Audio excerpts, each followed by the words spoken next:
today I'm going to talk a little bit about some of the things that you should consider when you're looking to buy a horse. I'd say one of the main things is obviously the commitment of having a horse. I mean, having horses is a huge commitment. Some horses can live upwards of 30 or more years, so depending on how young of a horse you get, it's a giant commitment. And also the financial responsibility of having a horse. They're a huge financial responsibility. You've got to consider their feed, how much it costs to board them if you need to board them, or if you don't have a place at your own home where you can keep them. And a lot of people, I think, grossly underestimate the cost of boarding their horses. I mean, I live in Las Vegas, and here in Las Vegas, board can cost you anywhere from the very basic of a board at $300 all the way up to upwards of $1,000 per horse, depending on where you want to board and the type of facility and what they offer. You also have to consider vet care, farrier, and then all the other little things that are always going to come up and things that you need to, just stay up with, your riding and different things like that. Safety things for your horse and for you. I think one thing that I find a lot with people who are looking to buy a horse is that they get really excited about a particular horse or a color of a horse or something like that. I think it's really important to not make impulse purchases, to not just buy a horse based on a photo, to really think about what you're getting and why.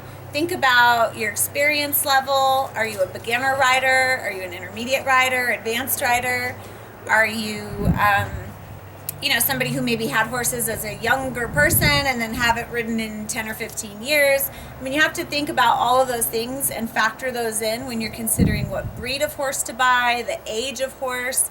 Really do your research on breeds and horses. I'm a quarter horse person. I love quarter horses. I've always had quarter horses. Bling and Pokey are playing here in the background, distracting, I'm sure. They're distracting my cameraman, but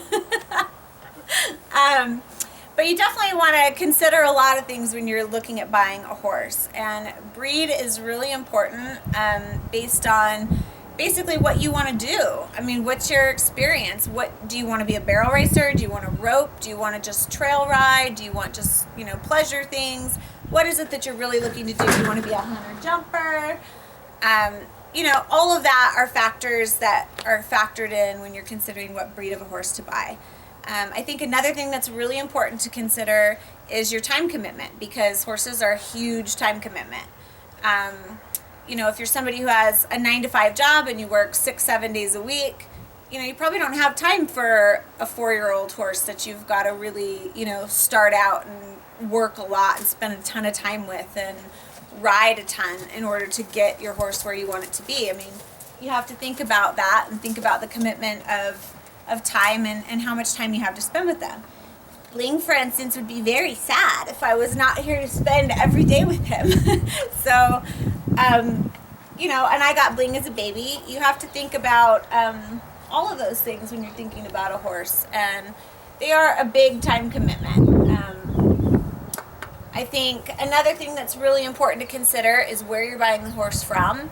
I think that if you don't know the person that's selling the horse, you probably want to have a list of references of maybe other people that have bought horses from that person. You'd probably also like to maybe have a vet check or x-rays done if you really have looked at the horse and are considering maybe purchasing it and taking that horse home with you. Maybe bring a person along with you who really knows horses and has a lot of experience that can kind of help you make the decision. I think those are, I don't know if I taste salty or sweaty or what, but he's loving looking at my hands right now. I think those are all really important things to consider before you look at the horse. I think that when you go to a facility to actually look at the horse, things that I personally look for: what's the condition of the facility? What's the condition of the horses that are there, and maybe the other animals that are there? I like to actually show up, not so much scheduled, but, kind of around about the time that I say that I'm going to go, so that, someone doesn't necessarily have time to kind of get something prepped. I want to see how the horses are really living, how they actually catch the horse, if they have to go out in the pasture and catch the horse, or what's happening there. I think that's all really important things. Blings like, I don't really want to talk about this. I'm already home. This is my home for life. I don't really want to talk about that. Oh, yeah, I know. Yeah. Probably want a horse that gives you a lot of kisses, like mine. Anyhow, I think that one of the other things that's really important when you get out to a facility to look at a horse is to watch the person with the horse, watch them interact, watch and be really observant of that person, be really observant of the horse and his energy. Is he a high-strung horse? Does he have a lot of anxiety? Is he, scared about things? Is he flinching constantly when the person's moving around him? Is he a calm horse? Is he kind of just standing and relaxed? Those are all things that you want to kind of be observant of. Obviously, you want to look at the conformation of the horse. You want to make sure that, you don't see any visible signs of any lameness or anything like that. You want to be able to move around the horse. You want to be able to, touch your horse wherever you want to touch your horse at any given time. So I think that that's a really important thing to consider when you go to look at purchasing a horse. Is that person that owns the horse, are they able to touch that horse everywhere? Are they able to pick up all 4 feet? Are they able to catch him easily?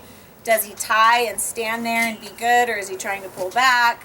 I think another thing is when he's getting groomed, when he's getting tacked up and he's getting his saddle on, how does he act during that? Watch the person ride the horse. I think that it's kind of a warning sign whenever someone doesn't want to get on their own horse, or that they won't do the things that, every horse person has to do, but they won't do those things with that horse. That's obviously a warning sign.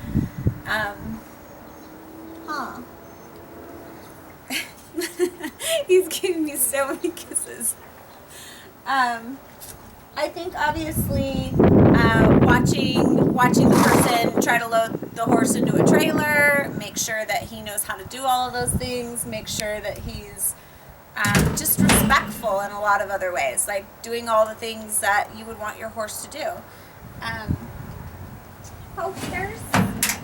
He really wants to be in the video too, and he's feeling like he's being left out, I think. He gets very jealous, my boys. Anyhow, you guys are distracting me and making me get off subject. Those are all things that I think are really important. I think that mostly you want to do a lot of research on the breed of the horse that you want. I mean, obviously, if you want to be a trail rider, you probably don't want to buy a Clydesdale, If you're a beginner rider, you probably don't want to buy a 4-year-old or a 3-year-old horse. I think that it's really important to remember your skill level and the horse's skill level. If you want to, for instance, learn how to rope, you probably don't want to buy a horse that doesn't know how to rope. You probably want to buy a horse that's already been through the gamut of everything that goes on during roping, and it knows the deal and knows the drill, and you can get on that horse and start to learn. I think that that's really important, to have a horse that fits your skill level and fits into what it is that you want to do.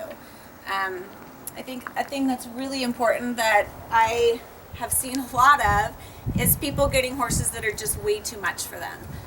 People who aren't super experienced riders or who are kind of timid, buying horses that are either way too young or way too high strung, or, and I don't think any such thing as a bad horse. I think that, there's horses with bad experiences and horses that don't have knowledgeable riders or knowledgeable owners. But I think that it's about just finding the right horse for you and for what you want to do. Those are all really big factors. So, what do you think, baby? You want to add anything to that?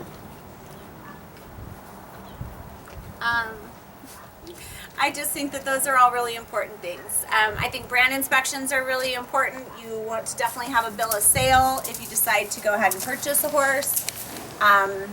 You definitely want to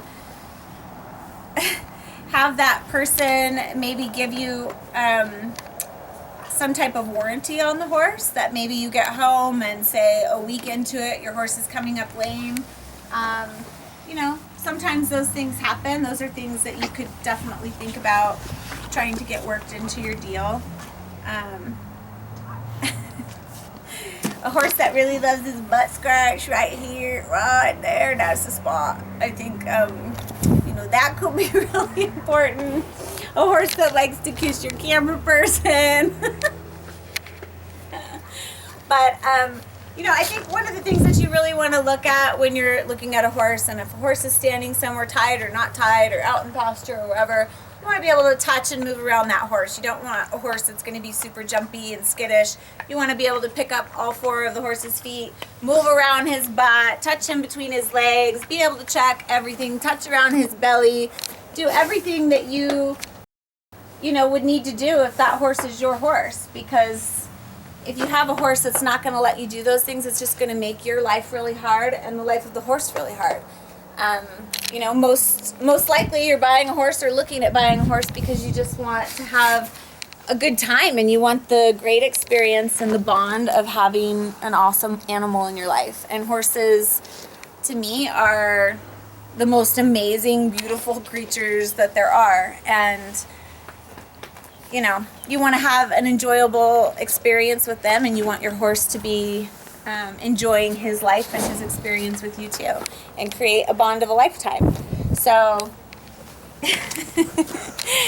I think that those are all really important factors. And if you get a horse that's, you know, maybe not so affectionate as my horse Bling here, that's okay. You know, I think that you just have to find the kind of horse that's right for you and what you want to do and what kind of riding you want to do. You know, you definitely probably don't want to buy a beefcake like Blingers if you want to do, you know, endurance riding, or if you want to do something like that. You know, he's definitely bred for something totally different. And you know, I think that breed is really important in that way. So it's really important to do your research and find out what it is that's important to you in a horse and what it is that's important to you in riding, and, you know, really go based off of that. So on that note, because apparently Bling is just, you know, ready to go on to shooting something else, we're going to call it a day. So those are the things you should look for when buying a horse. Bling says, adios. Oh.